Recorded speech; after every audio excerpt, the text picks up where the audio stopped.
For whatever reason, this area that we've acquired has had very little to no historic exploration. We covered about a 40-kilometer section last year with till sampling. We delineated at least 4 good multi-kilometer long gold in till anomalies. We tested 2 of them with follow-up soil sampling. The inflection target is 6 kilometers long, gold in soil anomaly. All right, welcome back inside our proactive newsroom. And joining me now is Richard Williams. He is the CEO of Winshear Metals. And Richard, it's great to see you. How are you? Excellent, thanks. It's good to be back.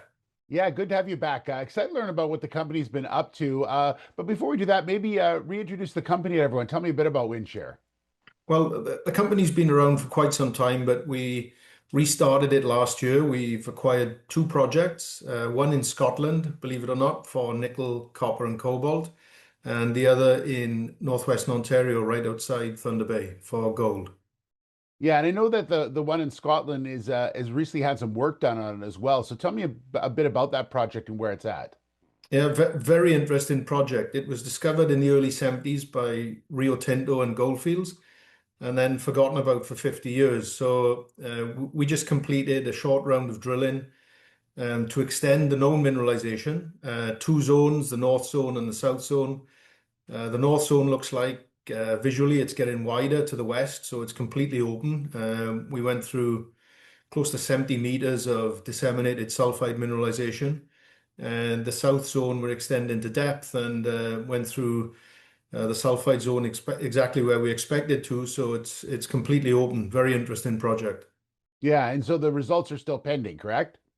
That's right. The company that we've optioned it from did some drilling in 23, 24, and they were getting intervals up to, well, the high grade zones, 6 to 10 meters of 1.5 to 2% nickel, up to 1% copper, 0.1% cobalt. So very good grades.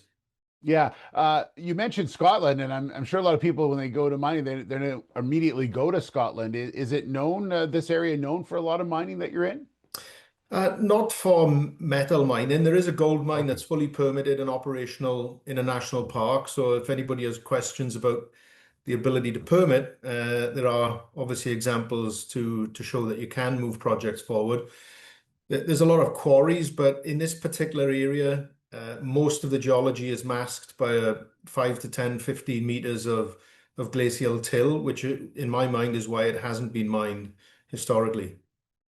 Okay. Now let's go to a place that is well known for mining. That's in Thunder Bay. Tell me a bit about this Ontario project that you have. Uh, Fascinating opportunity.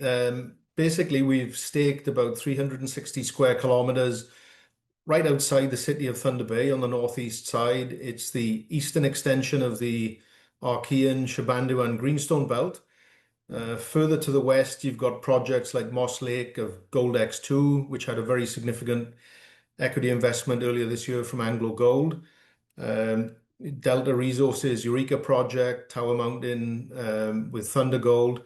But for whatever reason, this area that we've acquired has had very little to no historic exploration. We covered about a 40-kilometer section last year with till sampling. We delineated at least 4 good multi-kilometer long gold in till anomalies. We tested 2 of them with follow-up soil sampling. The inflection target is 6 kilometers long, gold in soil anomaly. Eldorado at the eastern end is at least 4 kilometers long.